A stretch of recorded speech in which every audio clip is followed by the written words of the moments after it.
Ее песни звучали в каждом крымско-татарском доме. Ее исполнение заставляло сердце трепетать и давало надежду. Своим неповторимым голосом, мастерством исполнения народных песен она снискала любовь своего народа.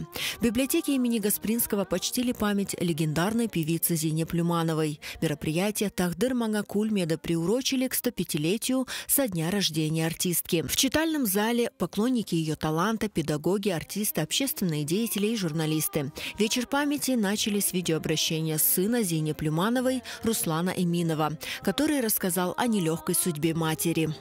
Зейнеп Люманова родилась 9 мая 1918 года в селе Сарайлы-Каят под Ахмеджитом. С детства, слушая песни известного музыканта Ашира Уста, которые звучали с граммофона в родительском доме, она впитала красоту народной музыки. В школе на уроках музыки впечатлительную натуру очаровали звуки скрипки в руках преподавателя Асана Чергеева. Зейнеп Люманова – это мэтр нашей вокальной сокровищницы. Хочу сказать, что мой дед Асан Чергеев был причастен к раскрытию ее таланта в том, что он преподавал в той школе, где училась Зейнеп Ханум. И он привез ее в Симферополь, в радиокомитет и познакомил, можно сказать, мир с ее творчеством. С этого началась ее карьера. Вот я горд тем, что мой дед именно ее раскрыл как певицу. С 1933 года голос Зейнеп Люмановой звучит в эфире Крымского радиокомитета. На тот момент ей было всего 15 лет. В годы войны она выступала на фронтовых площадках. В депортации ей приходилось работать кассиром, машинисткой. Лишь в 1971 году она снова вышла на сцену. Зейнеп Люмановой не стало в 1992 году. В Крым из ссылки она так и не успела вернуться.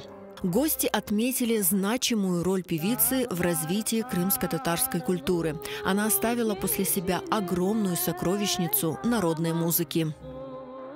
Мен билесем, Зейнеп Люманова уч булбулымызден парлак йылдызы.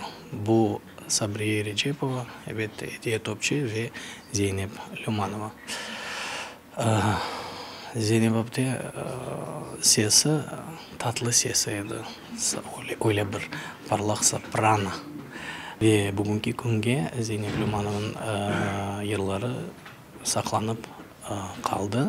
Ве университетте, ансамбльде біз оларны dinleyemiz ве нүміне аламыз әлбетте. Ее нежный чистый голос, красивый тембр и прекрасный национальный колорит исполняемых песен по сей день никого не оставляет равнодушным. Я изучала репертуар Эдие Топчи, Зейнеп Люмановой, и именно песня в ее исполнении, песня крымско-татарская народная «Эмси Версен, Эмси Евмесен», мне очень она нравится, потому что в ней я нахожу состояние своей души. Не может быть такого, что у меня не вызывает никаких эмоций. Это будут мурашки, это могут быть слезы. Эмси Версен, Эмси